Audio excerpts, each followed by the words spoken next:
Bonjour, je vous retrouve aujourd'hui parce que j'avais envie de vous présenter le jeu de cartes relationnelles que j'ai créé il y a maintenant 5 ans, d'abord pour un usage personnel et que j'ai commencé à commercialiser il y a à peu près 3 ans il me semble, et que j'ai appelé Connect au lien. Donc je voudrais utiliser cette vidéo pour vous présenter à la fois le contenu du jeu, mais aussi comment ce jeu est un petit peu plus qu'un simple jeu ludique, même si je l'ai créé pour qu'il soit ludique quand même, qu'il y ait quand même une forme d'amusement et de plaisir pris à jouer à ce jeu. Mais au-delà de l'aspect ludique, en quoi ce jeu va vraiment vous permettre d'approfondir votre relation, d'aller un petit peu plus loin, de travailler aussi sur certains enjeux personnels qui seront bien évidemment en mouvement dans votre lien, dans tous les liens en fait, à vrai dire, pas que amoureux, même si ce jeu-là, je l'ai plutôt pensé pour des couples. Il est fait pour des couples à deux, sans forcément que ce soit genré. Ça veut pas dire que vous pouvez pas l'utiliser dans des couples où il y a plus de 2 personnes, c'est juste qu'il va y avoir besoin de certaines adaptations dont je parlerai tout à l'heure quand je vous montrerai le contenu vraiment. On peut aussi l'utiliser avec des amis, et pareil, il y a des petites adaptations que je vous propose et dont je parlerai un petit peu plus tard. Donc sans plus tarder, je vais vous montrer le contenu du jeu et pourquoi c'est un très bon jeu. Voilà, comme ça vous pourrez bien voir le jeu. Ça c'est une petite carte que vous recevez en même temps que l'achat du jeu, qui vous donne à l'arrière, donc je vais pas vous le montrer là, mais un petit code promo sur le reste de la boutique de 10%, qui est valable du coup sur tous les produits de la boutique si vous achetez le jeu Connect au lien. Bref, ça c'était le petit détail. Pour le contenu du jeu, donc voilà comment il se présente, c'est dans une boîte, comme vous le voyez. Et là, si je mets dans le bon sens, voilà. Là, vous avez sur les tranches, vous avez les symboles des 4 thèmes qui vont être abordés. Je vais vous en parler tout de suite quand je vais vous montrer le contenu du jeu. Donc, la boîte, elle s'ouvre, elle est coulissante. Et elle se présente comme ceci. Donc, là, vous trouverez, dans mon sens aussi, vous trouverez le mode d'emploi que je vous propose juste devant. Alors, petite astuce pratique, moi je le range par-dessus, simplement pour éviter qu'il y ait des cartes qui glissent, sachant que le boîtier est ouvert des 2 côtés. Donc voilà, ça permet juste de sécuriser le jeu et qu'il n'y ait pas de cartes qui glissent en dehors de la boîte. C'est pour ça que je range le mode d'emploi par-dessus. Ceci étant dit. Ce mode d'emploi, je vous laisserai le lire, je vais pas le lire ici avec vous bien évidemment. Mais il est intéressant parce que justement, bon, d'une, il vous explique comment jouer à ce jeu, mais de manière plus pertinente, il vous explique aussi finalement pourquoi les propositions que je vous fais dans l'utilisation de ce jeu, qu'est-ce que ça vient travailler dans votre couple, mais aussi dans vos enjeux personnels à vous. Je vais vous donner juste 2-3 exemples dans cette vidéo, mais voilà, tout est détaillé vraiment dans le mode d'emploi, donc il est peut-être un petit peu long à lire, mais je vous invite vraiment à prendre le temps. Enfin, il est long, oui et non, parce que c'est quand même juste une petite feuille à lire recto verso, c'est pas non plus... on n'est pas sur un livret de 40 pages, quoi. Donc, passé le mode d'emploi, là vous avez un petit pochon de voyage, dans lequel vous pouvez mettre vos cartes si vous n'avez pas envie d'emmener la boîte et que vous avez envie du coup d'emmener le jeu avec vous en voyage, juste pour le côté pratique, pour pas vous embêter à comment faire pour que ça rentre à l'intérieur. Ma méthode de pliage personnel, c'est simplement de faire un premier pli sur la longueur, un deuxième pli sur la longueur, donc ça nous fait une toute petite barrette comme ça, et je replie au milieu, dans les largeurs du coup, et là, normalement, miracle, ça rentre tout seul. Ça c'est juste pour l'aspect pratique. Donc vous avez le pochon. Et vous avez les cartes, bien évidemment. Bon, derrière vous avez le petit logo. Et là on retrouve du coup les symboles. Les cartes, il y en a 89. Pourquoi 89, me direz-vous? Déjà, il y a 4 cartes qui seront présentes dans chaque jeu et qui sont des cartes vierges. C'est-à-dire que ce sont des cartes où vous pouvez écrire vos propres propositions, voilà, pour que vous puissiez aussi vous approprier le jeu. Donc vous pouvez mettre les indications que vous voulez, la proposition que vous voulez, selon le thème que vous voulez. J'ai fait apparaître tous les thèmes, tous les symboles de thème sur les cartes vierges. Là, les symboles de thème, je vous les montre ici. Donc, on a le thème relationnel, le thème sensoriel, le thème sensuel et le thème sexuel. Donc, ça va être 4 thèmes différents qui vont être explorés dans ce jeu. Chaque thème ayant 20 cartes, 20 propositions. Et donc d'une, il y a le petit symbole qui peut permettre de reconnaître ces thèmes, mais il y a également un code couleur. Là, j'essaie de faire le découpage assez rapidement. Tuc, tuc. Voilà. Donc on a 4 thèmes. Donc là, on a le thème relationnel. Donc là, on a 20 cartes, 20 propositions avec donc la même couleur, le même symbole à chaque fois. On a le thème sensoriel, donc pareil, même couleur, 20 cartes, même symbole à chaque fois. Le thème sensoriel, donc même histoire, même couleur, même symbole, toujours 20 cartes. Et enfin, le thème sexuel, donc là pareil, 20 cartes, même couleur, même symbole. Donc ça nous fait en tout 80 propositions, entre 20 propositions relationnelles, 20 propositions sensorielles, 20 propositions sensuelles et 20 propositions sexuelles. Donc on a de quoi faire. Tac, tac, tac. Donc là je remets toutes les cartes ensemble et je passe aux cartes feu. Les cartes feu. Donc feu vert bien sûr. Je vous montre un peu... Dans l'écran ce sera mieux. Je vous montre un peu comment dire, la disposition d'un plateau type, et comme ça me permettra de vous expliquer un peu le fonctionnement du jeu. Voilà à quoi ça ressemble. Il n'y a pas besoin de beaucoup d'installation, hein, comme vous voyez, en réalité on prend juste le jeu, on prend les cartes feu, on les installe, la pioche, paf, et on peut jouer. Pas grand chose d'autre à faire. Bien évidemment, vous pouvez mélanger les cartes de la pioche, histoire que vous ne passiez pas les 20 premières propositions à ce que ce soit uniquement le même thème, hein, donc n'oubliez pas de mélanger les cartes, c'est toujours plus sympathique. Avant de commencer à jouer, je vous invite à décider ensemble, vous et votre partenaire, on va considérer que partenaire 1 est là, partenaire 2 est là. Je vous invite à sélectionner du coup un temps de jeu qui vous convient. Ça permet d'avoir une première décision de couple à prendre ensemble, une première concertation à avoir. Alors je précise du coup, comme je vous ai parlé des adaptations tout à l'heure, que si vous êtes plus de 2 à jouer, n'hésitez pas à recréer en fait 2 tas pour chaque personne. Hein. Chaque personne doit avoir une pile feu orange, une pile feu rouge, la carte feu vert, la pile feu vert étant pour tout le monde. C'est une seule carte, une seule pile feu vert pour tous les joueurs. Peu importe le nombre de joueurs que vous êtes. Dernière adaptation également, si vous voulez jouer entre amis, rien ne vous empêche de simplement enlever les cartes d'ordre thématique sexuel et sensuel, et de ne garder que les cartes relationnelles et sensorielles, sachant qu'avec les amis, il faut quand même être à l'aise, sauf si vous voulez vraiment, rapprocher vos liens très vite. Ça fait partie par exemple d'une carte sensorielle. Donc si vous n'êtes pas à l'aise avec le toucher, tout ce qui est sensoriel, on va plutôt l'enlever aussi, et finalement on va garder que les cartes relationnelles. Sachant que je suis en train de travailler sur une sorte d'additionnel à ce concept-là, et je travaille, j'ai déjà bien avancé d'ailleurs, mais sur un jeu que j'aimerais donc bientôt sortir, je vous en parlerai certainement quand ce sera disponible, spécialement pour les amis. Là c'est plutôt axé couple, hein, vraiment ce jeu, même si les cartes relationnelles peuvent parler de n'importe quelle relation, même si elle n'est pas amoureuse, mais sachez que si vous attendez quelque chose de plus adapté pour les amitiés, ce sera possible. Une fois que vous avez décidé du temps de jeu que vous avez envie de passer ensemble autour de ce jeu Connectolien, et chacun son tour, vous allez piocher un tour égale une personne pioche une carte. Donc ce qu'on va d'abord faire, on pioche la carte et on prend le temps de regarder, donc admettons c'est cette personne-là qui a pioché, et bien cette personne prend le temps de lire le message avant sans le montrer au partenaire, pour se laisser le temps de sentir est-ce que je suis d'accord ou pas pour faire cette proposition. Même si je ne sais pas si mon partenaire ou ma partenaire sera d'accord pour me suivre dans cette proposition, est-ce que moi, j'ai envie de le faire? Admettons, j'ai envie de le faire. Dans ce cas-là, je montre la carte à tout le monde, au partenaire qui est présent ou à tout le monde s'il y a plus que 2 personnes.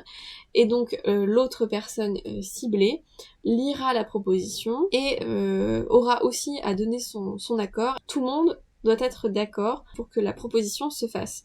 Une fois que la proposition est faite, si on a choisi de la faire, eh bien on la laisse dans la carte feu vert, ce sont donc les cartes réalisées, peu importe le thème. Si la première personne qui a donc pioché cette carte, avant de la montrer, si finalement, admettons que c'est moi qui ai tiré la carte, je suis pas à l'aise pour la faire et je sais que j'aurais pas envie de le faire de toute la partie, eh bien je vais la mettre dans la pile feu rouge et je vous invite, ce n'est pas obligatoire, mais je vous invite à la déposer face visible dans la pile feu rouge.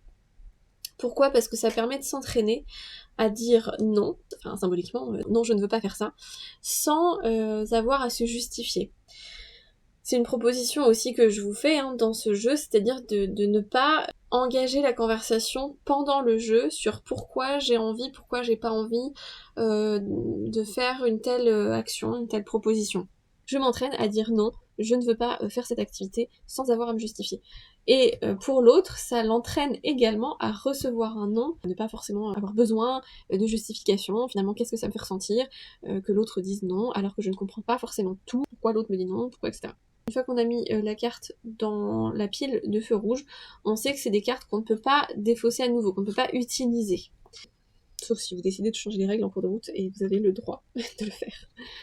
Du moment que tout le monde est consentant. Dernière option, si j'ai pioché cette carte et je décide en moi-même que je sais que j'ai pas envie de le faire tout de suite, mais je suis pas sûre de pas avoir envie de le faire plus tard, dans le temps imparti du jeu. L'option qui se présente à moi, c'est que je vais la mettre dans la pile des feux orange. Par contre, je vous invite à la mettre face cachée. Donc du coup, à ne pas le partager au partenaire. Je regarde ce que c'est cette proposition, je me dis... pas sûr, peut-être il y a une part de moi qui a envie, mais il y a une autre part là j'ai pas envie de le faire tout de suite, peut-être que j'aurai envie de le faire plus tard, peut-être que j'aurais pas envie de le faire, mais je veux me garder l'option de pouvoir la sortir. Je la mets dans la carte des feux orange, je n'en parle pas à mon partenaire, je ne montre pas ce qu'était la proposition. Comme ça garde un petit peu la surprise, le mystère aussi de finalement quand est-ce que je vais la ressortir, qu'est-ce que c'était cette carte, pourquoi on peut pas le faire tout de suite. Le partenaire qui détient cette pile a le droit à tout instant, quand c'est son tour de jouer bien sûr, de reprendre ses cartes feu orange. Donc admettons il y en a plusieurs, on va en mettre 3, parce qu'il y a 3 fois où je me suis dit bah non j'avais pas envie, et puis voilà, du coup j'ai mis dans les feux orange. Quand c'est mon tour, soit je pioche une carte, soit je reprends les cartes que j'avais mises dans ma pile feu orange, je regarde le choix que j'ai, est-ce qu'il y en a une qui me donne envie à ce moment précis du jeu, est-ce que j'ai envie d'en ressortir une, et si je décide que bah finalement celle-là maintenant c'est le moment, j'ai envie de la faire, du coup je la sors de mes cartes orange, je remets les autres en stock dans ma pile feu orange, et là je te demande à toi partenaire, est-ce que tu es d'accord pour qu'on fasse cette proposition maintenant? Soit vous la faites parce que votre partenaire est d'accord, du coup vous faites la proposition et je vais réussir à la prendre et vous la laissez dans la carte feu vert puisque c'est réalisé, soit vous la sortez mais votre partenaire à son tour est sûr de ne pas avoir envie de le faire, ni maintenant, ni à un autre moment dans le temps de jeu imparti aujourd'hui, et bien du coup, il la prend et il la met dans sa carte à lui, feu rouge, parce qu'on sait que c'est lui qui a refusé. Si vous lui montrez et puis que votre partenaire ne sait pas si c'est le bon moment maintenant, il ou elle en a peut-être envie, mais pas tout de suite, il est invité à prendre cette carte et à la mettre dans sa pile feu orange. Là aussi, je vous invite à la déposer face cachée. Alors là, on sait de quoi il s'agit, mais il peut se trouver que votre partenaire a mis déjà une carte face cachée dans sa carte feu orange et qu'au moment où vous proposez votre carte à vous, il la remette dedans. Comme ça, quand votre partenaire reprend ses cartes pour regarder, tiens, est-ce qu'il n'y a pas une proposition qui me plairait, que je voudrais remettre en jeu, et ben on sait pas. Voilà. Il y a une petite incertitude, c'était quoi ma carte à moi que lui ou elle a pris pour mettre dans sa pile feu orange et qu'il est en train ou qu'elle est en train de regarder. Et on ne sait pas quelle carte va sortir, quelle carte est en train d'être choisie. À la fin du jeu, on va faire une simulation, on va en laisser une. Donc on a dit qu'on a fait cette activité-là pendant le jeu. Là, il y en a une qui reste sur le feu orange et puis une qui est mise sur le feu rouge de l'autre partenaire. Si vous avez envie, si vous avez le temps, si vous avez la disponibilité, si vous n'êtes pas en train de faire autre chose, parce que des fois la fin de ces parties de jeu se termine ailleurs que à l'endroit où on a commencé le jeu. Dans tous les cas, ça peut se faire après. Mais si vous avez envie, ça peut être intéressant de reprendre ensemble toutes les cartes, alors vous n'êtes pas obligé de les prendre une à une demi-heure par carte, hein, ça peut être fait beaucoup plus rapidement, mais de reprendre un peu globalement les cartes, notamment donc les cartes qui ont été faites. Tiens, est-ce qu'il y en a une que j'ai préférée, et toi, est-ce qu'il y en a une autre que t'as préférée? Tiens, celle-ci j'ai bien aimé, mais bon c'était pas fou, ou ça on l'a fait, et en fait je me suis rendu compte que moi j'ai pas trop aimé. Ça permet de communiquer, partager un petit peu les envies, les besoins, ce qui nous plaît, ce qui nous plaît pas, ce qu'on a peut-être tendance à ne pas trop faire spontanément, ou en tout cas de ne pas forcément y penser. Pareil pour les cartes feu rouge, donc vu qu'elles sont déjà face visible, on sait déjà de quoi il s'agit. Mais là ça peut être le moment, autant pendant le jeu, de ne pas engager la conversation, ça permettait vraiment de se détacher de la justification. Là l'idée c'est pas de rouvrir les conflits s'il y en a, mais justement d'ouvrir un dialogue un peu plus ouvert, un peu plus bienveillant aussi. Pourquoi j'ai mis, ou pourquoi tu as mis cette carte-là dans la carte des feux rouges? Est-ce que c'est un truc juste que tu n'aimes pas, que tu n'as pas envie de faire? Ou est-ce que c'est une proposition qui te fait peur? Ou est-ce qu'il t'a manqué quelque chose pour te sentir suffisamment en confiance, en sécurité, en enthousiasme, pour pouvoir envisager de faire la carte? Pour les cartes feux orange, on peut avoir le même raisonnement qu'avec les cartes feu rouge. Il y aura l'étape où on retourne la carte et puis du coup on partage à l'autre. Voilà ce que j'ai peut-être eu envie de faire, mais pas au moment où les cartes sont sorties. Du coup j'avais décidé de les mettre dans la pile feu orange, et puis au final j'ai pas ressorti ces cartes là pendant le jeu. Et pareil, est-ce qu'il m'a manqué quelque chose pour pouvoir me sentir suffisamment à l'aise, suffisamment en confiance pour faire la proposition, enfin en tout cas proposer à l'autre partenaire. Voilà en gros le principe du jeu. Vous trouverez plein de petits compléments bien évidemment dans du coup, le mode d'emploi pour vraiment optimiser en fait l'espace de jeu, le fonctionnement de ce jeu. J'espère que ce jeu pourra vous amener à un niveau de complicité, d'intimité, de communication surtout plus grand avec votre partenaire.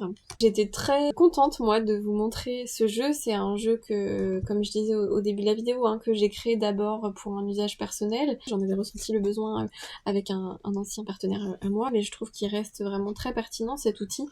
Ça m'arrive de le conseiller à mes patients quand il y a des alors pas forcément des problématiques très lourdes, mais en tout cas un besoin de travailler sur la complicité dans le couple, la communication dans le couple, bien évidemment tout ce qui est en lien avec la sphère sexuelle, mais on n'est pas obligé d'avoir des problématiques d'intimité pour avoir envie de jouer à ce type de jeu.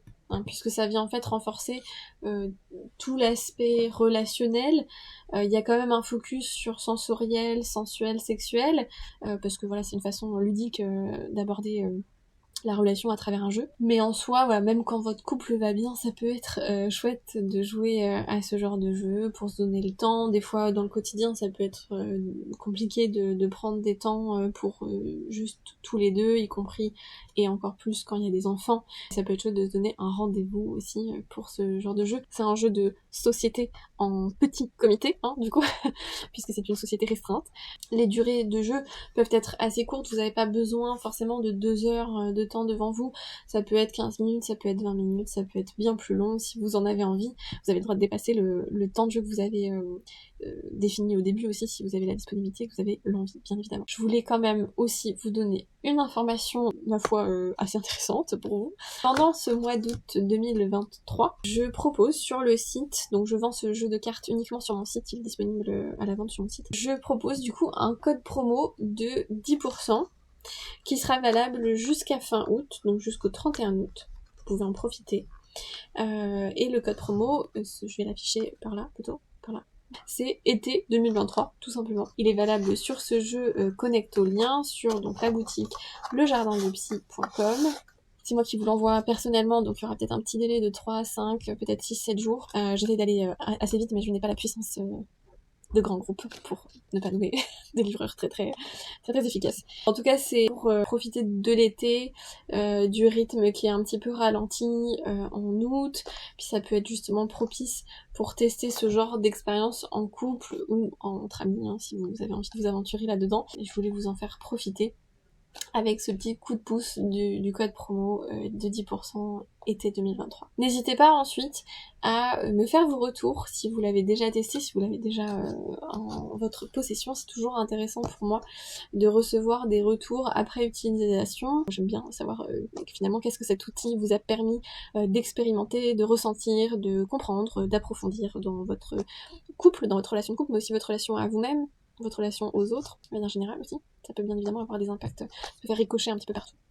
N'hésitez pas à vous abonner à ma chaîne YouTube, à me suivre sur Instagram aussi, parce que je poste quasi toutes les actualités de mon activité sur Instagram, donc le jardin du psy. Vous pouvez aussi vous inscrire à la newsletter sur mon site lejardindupsy.com. Alors rassurez-vous, vous serez pas submergés parce que je ne suis pas du tout régulière dans les newsletters. Donc si je fais une newsletter, c'est que vraiment il y a quelque chose dont j'ai envie de vous parler, mais je fais pas de newsletter régulière et du coup pas du tout fréquente. Depuis peu, je suis aussi sur la plateforme de streaming Twitch. Pareil à Le Jardin du Psy, donc pour ceux qui voudraient me retrouver en live, n'hésitez pas à me suivre sur Twitch pour être averti des moments où je me connecte. C'est pareil, pour l'instant j'ai pas un programme, un planning très fixe, voire pas du tout fixe. Je me connecte quand je peux, quand j'ai des moments de disponibilité, quand je sais que je vais pas être dérangée pendant un moment chez moi dans cet espace pour faire le streaming. Donc je peux, pour l'instant je ne peux pas encore vous donner de date, de créneau fixe où je suis en live, mais du coup le meilleur moyen de savoir si je suis en live ou pas, c'est de me suivre sur Twitch et sur Instagram, parce que je mettrai, en général j'informe sur Instagram que je m'apprête à être en live. Je vous laisse avec toutes ces informations. N'hésitez pas du coup à découvrir ce jeu, ou à me poser vos questions aussi si il y a des choses qui sont pas claires, si vous avez des remarques ou que sais-je. À bientôt!